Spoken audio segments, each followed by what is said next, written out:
Hey, talking about that, right? You were saying before when you were talking about hanging with Aerosmith, you sobered up around the same time as them, you said. Yep. How long have you been sober? I've been sober for almost 25 years. Good for you, man. Yeah, I was doing a movie.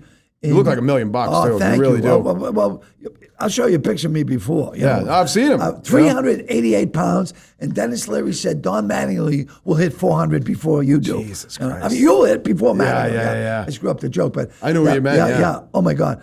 Yeah, I wore like sweatsuits and tracksuits for like 10 years of my professional career. Yeah. I mean, granted, some of them are nice and shiny, like the Italian guys, Right. but I mean, you know. Surprised you get so big with all the partying and shit. You know what I mean? I was the only guy who did coke. The coke made me eat faster. You know, we do blow, and Dennis Leary goes, "You're gonna have a steak," and I go, "Yeah." He goes, "How can you eat on coke?" And I go, "Very well." And so, yeah, and good for you though. That's great. I mean, look, I mean, I was shooting a movie in South Boston.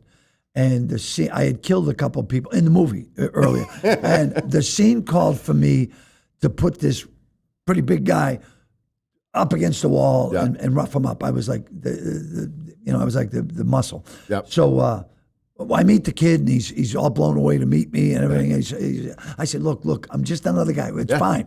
We can be pals. I'm just gonna put you through the wall. So they go, action, and I'll show you, and I slam against the wall. And they go, no, cut, Lenny, come on. You know, you're supposed to be an enforcer.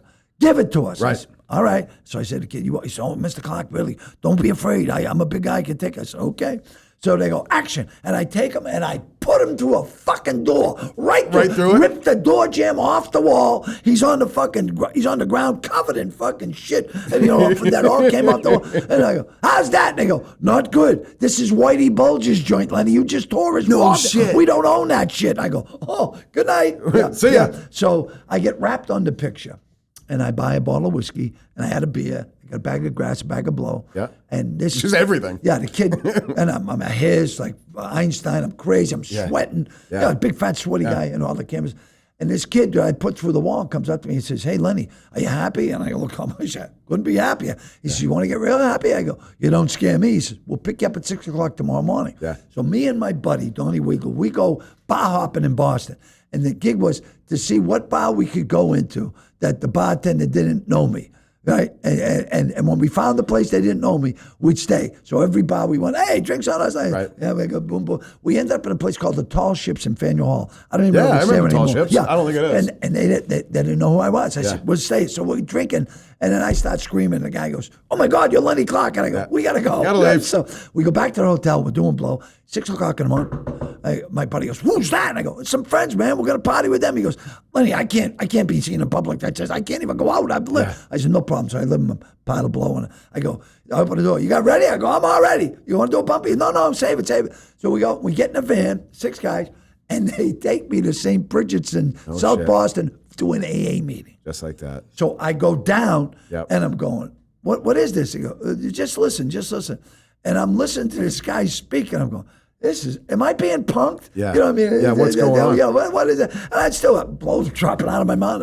I had the beer in my pocket. I'm drinking. And they go, just listen.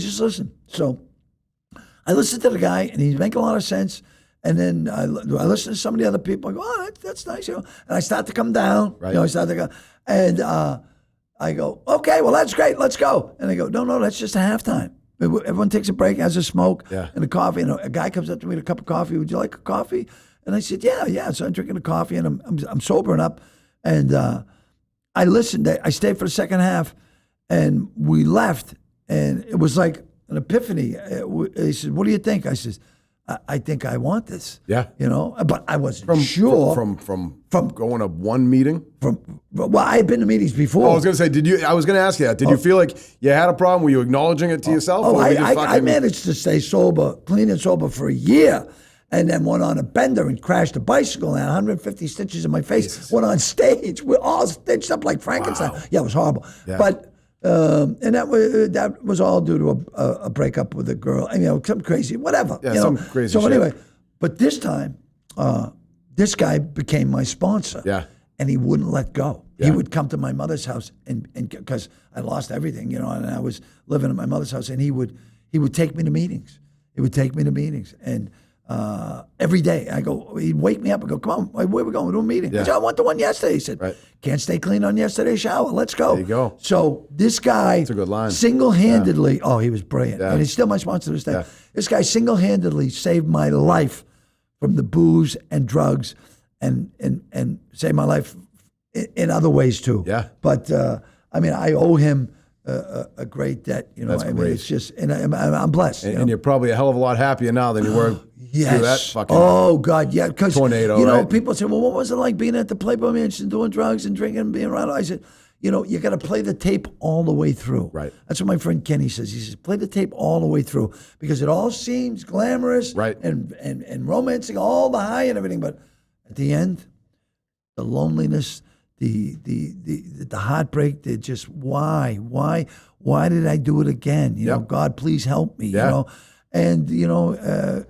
I believe in God. God's been really good to me. You know, God is good all the time to me, and I'm not some Bible thumper or a preacher or something, but I just like when I talk to young guys who come to me and said, Lenny, you don't even drink or do drugs. I said, no. They go, well, how do we do that? I said, I'll tell you what, I'll take you to where I went, and these people will show you. You know, I don't have the answers. I'm still learning. Yeah. And well, you know, you feel better this way. It's a better way to live. I take my sobriety very serious. Yeah. You know, I mean, I clown around with everything, but that I can't because my whole life that I have today, I owe, and it would be like a house of cards. Yeah. They were coming down. You know what I mean? And I'm blessed. I'm not even lucky. I'm blessed that I got a second chance. Yeah. You know, and that's why in recovery, you know.